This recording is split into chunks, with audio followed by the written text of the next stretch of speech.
Grabando, 11 de noviembre. Bien. Estábamos considerando 9. Y las reglas y las condiciones.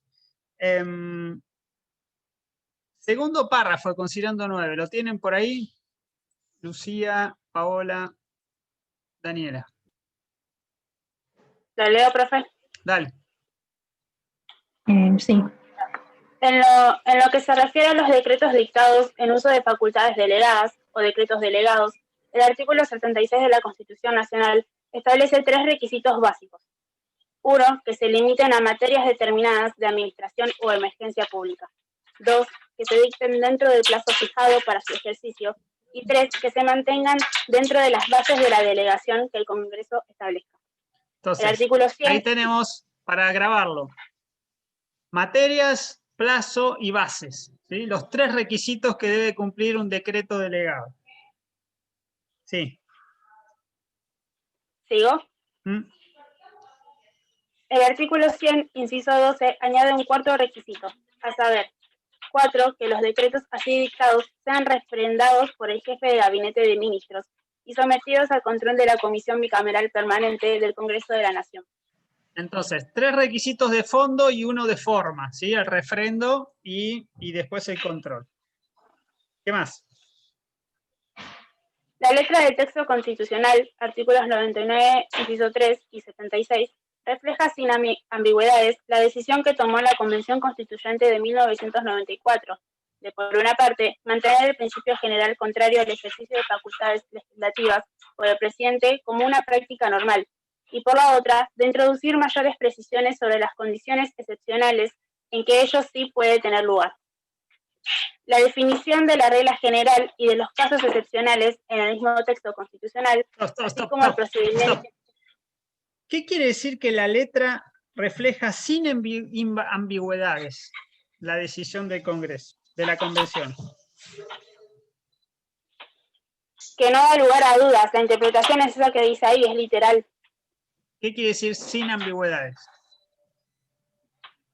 No emite otra interpretación. ¿Qué quiere decir ambigüedad?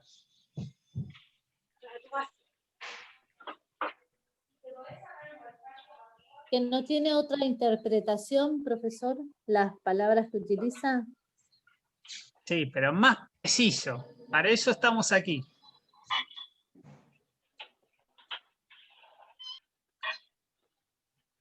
Difuso amplio, dice Alfredo. ¿Qué quiere decir que una palabra o una letra es ambigua? Que tiene doble interpretación. Más específico. Que puede tener diferentes clases de objetos. Bien, bien franco. Que puede dar lugar a diferentes clases de objetos, o que puede nominar, o que puede referenciar diferentes clases de objetos. Si yo tengo 2 clases de objetos a los cuales los designo con la misma palabra, esa palabra es ambigua. Yo digo, los bancos para sentarme en la plaza y los bancos para ir a hacer transferencia y depositar cheque y cobrar el IFE, los 2 se llaman banco, pero una clase de objeto no tiene nada que ver con otra. Entonces, la palabra banco es ambigua. Si yo digo que un texto no tiene ambigüedad, quiere decir que va a tener una sola referencia. Como tiene una sola referencia a una sola clase, ahí es que no hay lugar a diferentes interpretaciones. Pero la interpretación es consecuencia de si la palabra es ambigua o no lo es. Y para saber si una palabra es ambigua, no tengo que ir al diccionario y ver cuántas acepciones tiene. Y si esas acepciones tienen que poner en el diccionario 1, 2, 3, figurado, uso común, etc. Si esas acepciones hacen lugar a la misma familia, ¿sí?, de palabras, a la misma clase, o si no tienen nada que ver una con otra. ¿Sí? ¿Se entiende? La palabra vela, doy las típicas que se me ocurren ahora, ¿sí? Una vela para prender un fuego y una vela para navegar. No tiene nada que ver una cosa con otra, una clase de objeto con la otra clase de objeto. Bien, entonces ahí la Corte está utilizando qué criterio de interpretación, si va a la letra de la ley, de la Constitución. Literal, profe. Literal, o textual, o lexicográfico, ¿sí? Recordemos siempre los criterios. Bien, ahora sí, seguimos. La definición de la regla general y de los casos excepcionales. Lucía. Sí, la definición de la regla general y de los casos excepcionales en el mismo texto constitucional, así como el procedimiento que finalmente se adoptó para asegurar el adecuado funcionamiento de ambos, es el correlato de dos objetos básicos que rigieron la deliberación constituyente: la atenuación del presidencialismo Objetivos. y la mayor eficacia. Dos objetivos. Sí, de dos objetivos básicos que rigieron la deliberación constituyente: la atenuación del presidencialismo y la mayor eficacia en el funcionamiento del gobierno federal. De todo ello se desprende que dicho procedimiento debe ser puesto en práctica por los tres poderes del Estado, cada uno en el papel que le toca, y con el cuidado de no introducir, por vía de deformaciones interpretativas, inconsistencias o desequilibrios entre las diversas finalidades Hoy buscadas con la hablaba, reforma. en el otro fallo, la Corte decía lo mismo, también citaba atenuar el presidencialismo, pero el segundo era diferente. Ahora dice mayor eficacia en el funcionamiento del gobierno federal, pero hoy hablaba de otro. ¿Cuál era el segundo hoy? Como era que era un objetivo de la reforma constitucional.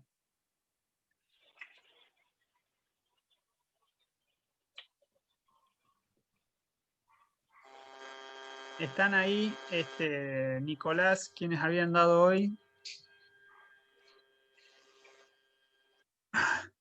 En cuanto a la división de Giovanni. poderes. Era la división de poderes, exactamente. Hoy hablaba de división de poderes, ahora habla de eficacia del gobierno federal. ¿Sí? División de poderes hoy o también independencia de los poderes, etc. Considerando 10, va a tener una cita de autoridad. ¿Sí? Se va a ir a la Corte de Estados Unidos, a la Suprema Corte Federal de Estados Unidos, y lo va a hacer no porque se le ocurra, sino porque es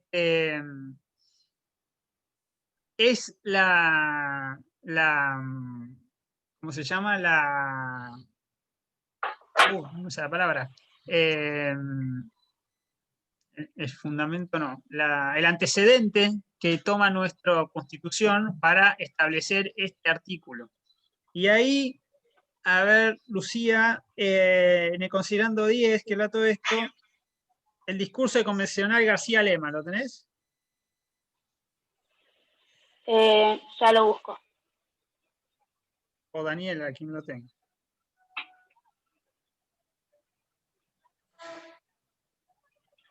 Sí, ya lo encontré. El principio fundamental de la doctrina de delegación es que la función legislativa pertenece al Congreso y no puede ser transferida a otra rama del gobierno u organismo. Este principio no significa, sin embargo, que solamente el Congreso pueda dictar reglas de seguimiento obligatorio. Imponer al Congreso la carga de diseñar toda norma federal implicaría distraerlo de temas más acuciantes y malograr el diseño de los constituyentes de un gobierno nacional efectivo.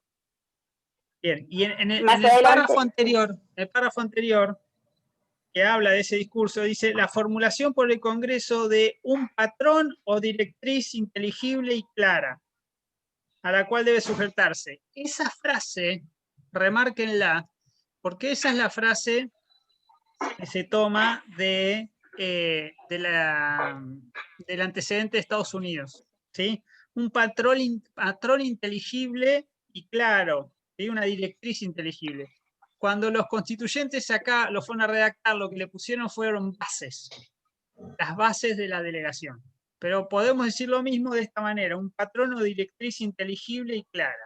En una palabra, es que el Congreso tiene que ser muy claro, muy específico, muy concreto en el momento de delegarle al presidente facultades. No le puede dar un cheque en blanco. Le tiene que decir, mire, usted ahora va a hacer esto, va a poder hacer esto por un plazo, ¿sí? Y en estas materias, pero esto es lo que va a hacer. Le tiene que dar las bases, le tiene que dar el marco, ¿sí? Como dice acá, la directriz inteligible. ¿Qué quiere decir inteligible? Que algo es inteligible.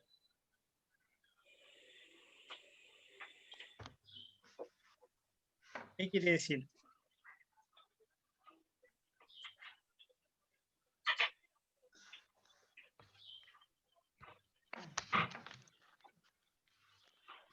una pauta inteligible,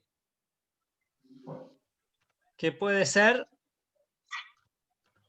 la inteligencia, que puede ser entendida, que puede ser comprendida, clara y comprensible podría haber sido la traducción. Bien, vamos al último párrafo del artículo de Considerando 10.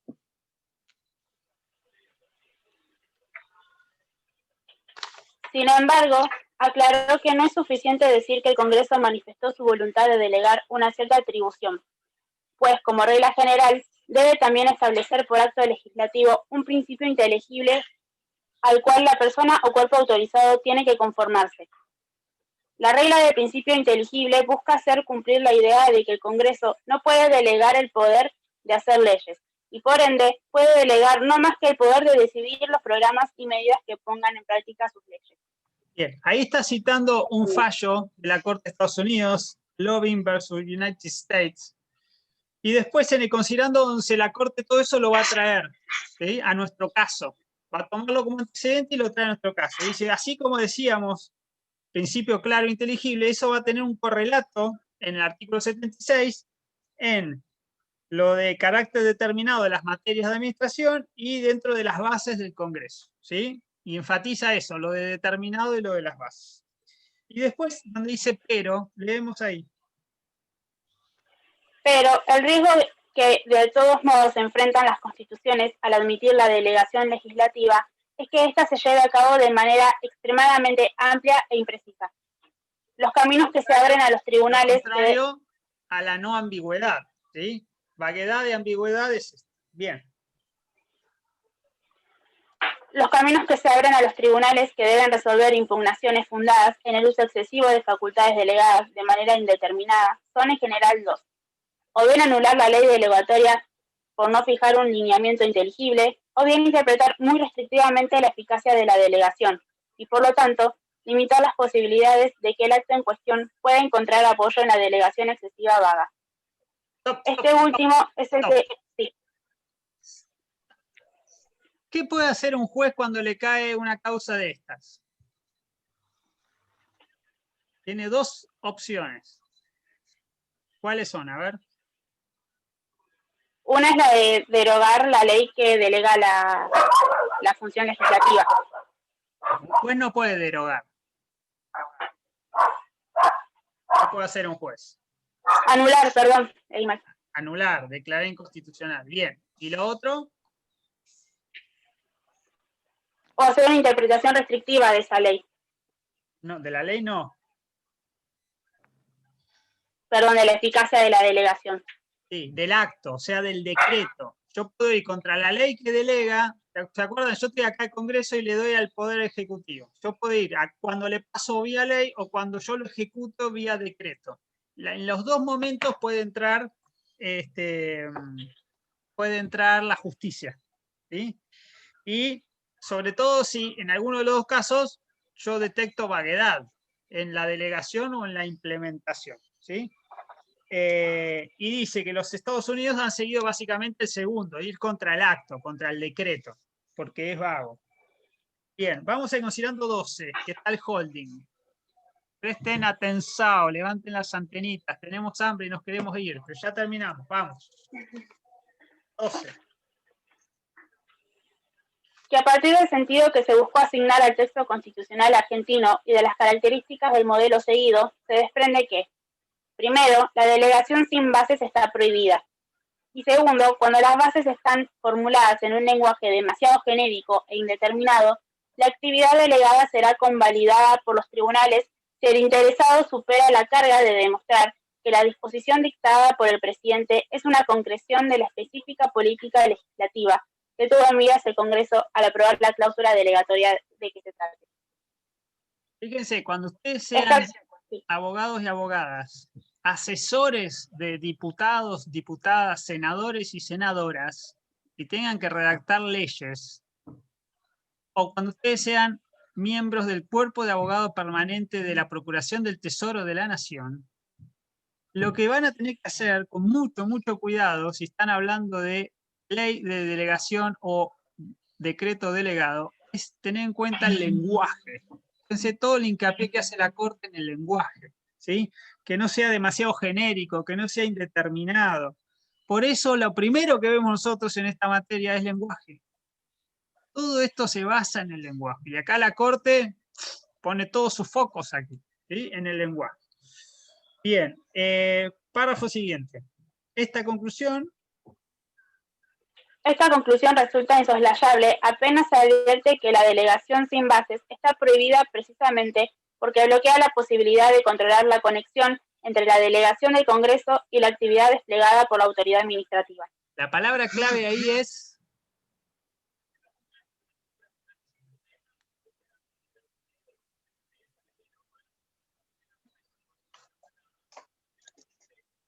pregunta de examen. Quien la responda bien tiene aprobada la materia. Actividad desplegada. ¿Esa palabra clave? La palabra clave es ese párrafo. Que resulta insoslayable, puede ser. Que la delegación sin bases está prohibida. La conexión. La conexión. ¿Quién dijo conexión? Yo. Yo, Daniela. Bien. Aprobó Arquitectura Espacial 4. La conexión. Conexión. ¿Por qué? Porque es esto, la conexión entre la ley que delega y el acto que ejecuta esa delegación. Entonces, lo que dice es, si yo no tengo un lenguaje claro en estas dos cosas, no voy a poder hacer el control judicial del día que compramos. No voy a poder hacer el control de esa conexión. Entonces, necesito un lenguaje claro porque a la vez el Poder Judicial tiene que poder controlar, si no, no hay forma de controlar. Y fíjense cómo sigue el párrafo siguiente. Así, por ser amplia e imprecisa, la delegación no confiere atribuciones más extensas, sino al revés, a mayor imprecisión, menor alcance tendrá la competencia legislativa que podrá el Ejecutivo ejercer válidamente. Fíjense la regla que está estableciendo acá. Si la ley delegante no es precisa, las facultades del Ejecutivo van a ser menores. ¿Sí? Ahora, si yo soy presidente y me dice, mire, usted va a poder regular la matrícula de los abogados durante un año porque estamos en emergencia y lo va a poder hacer de esta manera y de esta manera, bueno, entonces ahí sí, el Ejecutivo lo puede hacer. Si no, se le achica. Párrafo siguiente. ¿Cuál es la carga que le cae al Poder Ejecutivo? Y esto es importante. ¿Qué tiene que hacer el abogado del Poder Ejecutivo para justificar un decreto delegado? Dice, y en el plano de las controversias, una consecuencia insoslayable. ¿Lo tenés por ahí? 2 puntos. Sí.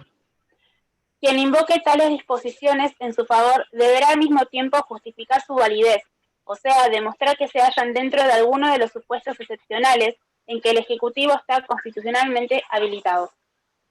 Bien, y que son consistentes con las bases que le dio el Congreso. Bien. Y después, a partir de ahí, lo que hace es analizar en este caso qué pasó en la práctica, ¿sí? ¿Qué pasó con esta delegación y qué pasó con el ejercicio del Poder Ejecutivo? ¿Sí? Y dice que la parte demandada, o sea, el Poder Ejecutivo, se apoyó en una lectura sumamente amplia e indeterminada de la ley y que se limitó a solicitar una aplicación mecánica del texto legal en la versión vaga e imprecisa por ella misma propuesta. O sea, otra vez vuelve a ese foco, ¿sí? Implicaría admitir que el Congreso habilitó al presidente para derogar cualquier norma, por eso la vaguedad, con miras a lograr una reducción del gasto sin darle las bases, ¿sí? Y en función de las cuales discernir qué tipo de ley puede derogar el presidente. Es como que el Congreso le dice al presidente, mire, usted tiene facultad de derogar cualquier ley. Así, haga lo que se le ocurra, sin darle algo preciso, ¿sí? La ley autorizó al presidente a derogar leyes específicas en materia determinada. Estaba poniendo un ejemplo. Organismos descentralizados. Bueno.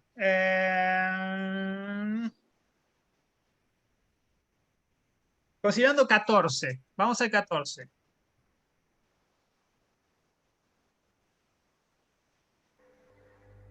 Dice que los artículos 3 y 5 del decreto 1204 encuentran en efecto serias dificultades para moldarse a la delegación legislativa de la ley 25.414 tal como ha sido entendida anteriormente.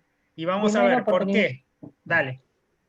Porque ninguno de ellos dispone la derogación de una norma específica, sino la aprobación para los abogados del Estado de todo un régimen alternativo e incompatible con el establecido en la ley 23.187 que se encuentra Entonces, le vigente. dieron facultades para derogar, pero el presidente no derogó, sino que le dio a los abogados un régimen específico. Dice, imposibilidad de mantenerse dentro del permiso legislativo para derogar revela la falta de especificidad de las disposiciones. O sea, ahí está pegando al Congreso, que no fue específico.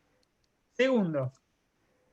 Porque ambos artículos relegan a los referidos abogados del cumplimiento de sendos deberes hacia el colegio, aporte y matriculación, que son propios y solo afectan a la administración pública de manera indirecta, como consecuencia de resoluciones tomadas por esta misma, invocando razones de conveniencia. Bien, y al final dice, el decreto viene a modificar la ley en un aspecto que no afecta directamente a la administración ni se refiere específicamente a ella. Vieron que decía materia específica de administración, y acá dice, esto no afecta a la administración. Indirectamente nada más, pero afecta a los abogados. ¿Sí? Vamos al 16, conclusión final. La conclusión final a la que corresponde arribar es que la Cámara de Apelaciones ha fallado con acierto al concluir que el decreto 1204/01 constituye una disposición de carácter legislativo dictada por el presidente de la Nación fuera de las bases de la delegación de facultades contenida en el artículo 1, apartado 1, inciso F de la ley 25.414 y por consiguiente violatorio de la prohibición establecida en el artículo 99, inciso 3, segundo párrafo de la Constitución Nacional. Bien. ¿Qué les parece el final? La última frase. Violatoria. Léelo de vuelta. Dijo, está fuera de las bases. Fuera de las bases. El decreto está fuera de las bases. Esa es la conclusión. Y dice, y por estar fuera de las bases, ¿qué pasa? Es violatorio de la prohibición establecida en el artículo 99, inciso 3, segundo párrafo de la Constitución Nacional. Bien. Está violando una prohibición. ¿Qué les parece esa frase?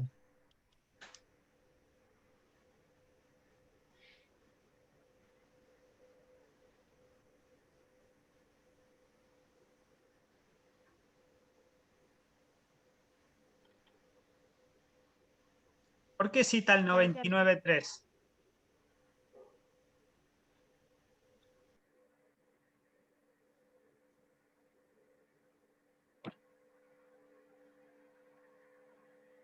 Piensen, a ver, ¿por qué cita el 99.3? Segundo párrafo.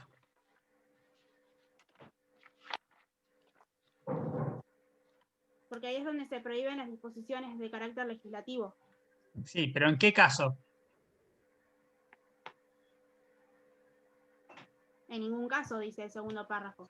¿Pero para qué reglamentos? ¿Necesidad de urgencia? ¿Cómo? No escuché, perdón. ¿El inciso 3 no es necesidad de urgencia? A decreto de necesidad de urgencia. Y acá las bases, ¿qué está regulando? ¿De qué estábamos hablando? ¿De qué decreto? De los delegados. Bien, y entonces, ¿por qué dice 99.3 y no dice 76? Porque se dice, afuera de las bases de la delegación, violatorio de la prohibición establecida en él. ¿Por qué no dice artículo 76? Porque no está cumpliendo con los requisitos del 76 de amoldarse a las bases. Eso está bien, pero ¿por qué ahí dice del 99.3? La prohibición, porque también por la frase en el 76. Porque está legislando. Por la frase de bajo pena de nulidad, por eso llega a decir violatoria en el considerando. No, ¿vieron que había un considerando donde juntaban el 76 y el 99 y decían, acá hay una regla que es la prohibición y después hay excepciones? ¿Sí? Y después analiza todo el 76, que es la materia de este fallo, el 76. Estamos hablando de delegación, no de DNU. Lo que a mí me llama la atención que al final diga, como está por fuera de las bases el decreto, es violatorio del 99.3. Para mí ahí tendría que haber dicho 76, no 99.3. No sé, se le chispoteó, se le cruzaron los planetas, no sé, o hay alguna razón que yo no estoy viendo. Bien, ¿quién firma el fallo? Lucía, Daniela y compañía. Lorenzetti, Fay, Petracchi, Maqueda, Zaffaroni y Argibay. Bien, ¿cuántos son? 6. 6. ¿Y nada más? Hay un voto disidente. Disidencia de Hayton. ¿Qué dice Hayton en 2 palabras? ¿En qué basa su disidencia? Dice que lo que está haciendo el Ejecutivo es está haciendo funciones que son propias, según el artículo 99, inciso 1, porque son normas administrativas las que están relacionando lo que es los abogados que ejercen para el Estado. Hay una relación laboral, dice. Entonces está dentro de lo que son las reservas de administración del Ejecutivo. Bien, la clave exactamente es cuando dice todos los aspectos de la organización del cuerpo de abogados de Estado pertenecen a la zona de reserva de la administración, en tanto se trata de una materia inherente y consustancial a las funciones que tiene adjudicada el Poder Ejecutivo como jefe supremo de la Nación, jefe de gobierno, responsable político, 99, inciso 1. En este marco, el presidente dictó se trata de disposiciones de carácter autónomo y no delegadas ni de necesidad de urgencia. Es decir, lo que hace Hayton es irse, no va ni al 76 ni al 99.3, ni al 99.2, va al 99.1, ¿sí? Lo que llamamos decretos autónomos, zona de reserva de la administración.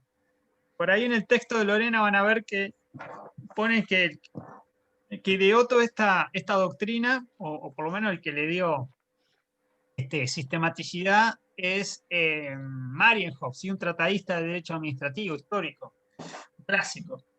Entonces Hayton se va por la tangente, o sea, no se pone a discutir si las bases sí, las bases no, si dice acá no hay decreto delegado, acá hay decreto autónomo.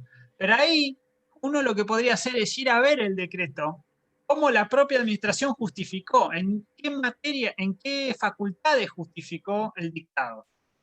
Porque antes de cada decreto ustedes van a ver, en virtud del artículo tanto y tanto y tanto de la Constitución, el presidente decreta. Entonces hay que ir a ver ahí, si pone 99.1, 99.2, 99.3, 76, etc. Eso es clave y se puede recuperar de ahí. Bien, ¿algo más que nos haya quedado? No, creo que no. Niñas, niños, bueno, cuéntenos cómo lo prepararon, cómo se sintieron. Tuvieron poco tiempo, examen en el medio. Sí, fue complicado. Poco tiempo. Sí, teníamos que leer, por lo menos yo leí entero el dictamen y además el fallo y buscaba todo el contexto, y hay muchas leyes que involucran no solo el decreto en cuestión, entonces para entender de lo que están hablando, buscar todo eso, y llevó bastante trabajo, por lo menos para mí. Hola, Daniela. Sí, más que nada poco tiempo para prepararlo, pero bueno, lo pudimos leer y ponernos de acuerdo en lo que sería lo más importante, eso discutimos. Y creo que bastante bien igual. Sí. Bien, bien, muy bien. Me quedé con algo que pone Yuri acá, porque se necesita una delegación para dictar un DNU. Ojo con eso. Un DNU, para ponerlo de una manera, comienza con una actividad del Poder Ejecutivo. O sea, el presidente decide dictar un DNU, no necesita nada. Lo que sí necesita es que se den las condiciones para dictarlo, pero no necesita ninguna delegación previa del Congreso para el DNU del 99.3. Después sí, una vez que lo dicta, lo tiene que mandar al Congreso para que actúe la comisión bicameral y lo revise y ve si lo aprueba o lo rechaza. Pero de entrada es una iniciativa del presidente, no necesita algo previo. Esa es la diferencia con una delegación que sí necesita sí o sí la ley. Primero una ley y después el decreto delegado, o el que ejerce las facultades delegadas. Bien, bien, así quedó claro. Bueno, un aplauso a las compañeras. Muy bien, muy bien. Se han animado y en poco tiempo. Bueno, tenía una actividad preparada para los últimos minutos. Ya es tardísimo, es la 1, o sea, casi no lo vamos a hacer. Pero sí voy a compartirles. Esperen. Vamos a leer muy rápido. ¿Les gustó el texto de Borges la semana pasada? Más o menos. Era el último. Lo bueno que tenía eso, era inédito, era el último. Hoy vamos a seguir con la saga de Borges. Vamos a leer un texto que es clásico, clásico, y es muy bonito, y seguro a los poetas y las poetisas del grupo les va a gustar. Se llama El Amenazado. Es un clásico. El Oro de los Tigres es el libro, 1972. Dice así. Es el amor. Fíjense el título, El Amenazado. Es el amor. Bien. ¿Tendré que ocultarme o que huir? Crecen los muros de su cárcel, como en un sueño atroz. La hermosa máscara ha cambiado, pero como siempre es la única. ¿De qué me servirán mis talismanes? El ejercicio de las letras, la vaga erudición, el aprendizaje de las palabras que usó el áspero norte para cantar sus mares y sus espadas, la serena amistad, las galerías de la biblioteca, las cosas comunes, los hábitos, el joven amor de mi madre, la sombra militar de mis muertos, la noche imperial, el sabor del sueño. Estar contigo o no estar contigo es la medida de mi tiempo. Ya el cántaro se quiebra sobre la fuente, ya el hombre se levanta a la voz del ave, ya se han oscurecido los que miran por las ventanas, pero la sombra no ha traído la paz. Es, ya lo sé, el amor. La ansiedad y el alivio de oír tu voz, la espera y la memoria, el horror de vivir en lo sucesivo. Es el amor con sus mitologías, con sus pequeñas magias inútiles. Hay una esquina por la que no me atrevo a pasar. Ya los ejércitos me cercan, las hordas. Esta habitación es irreal. Ella no la ha visto. El nombre de una mujer me delata. Me duele una mujer en todo el cuerpo.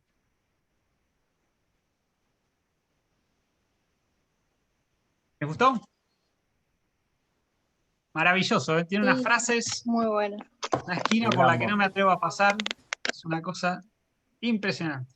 Bueno, gente, clase larguísima. Corrijo los exámenes que me quedan. Paso las notas. Espero terminarlo entre hoy y mañana.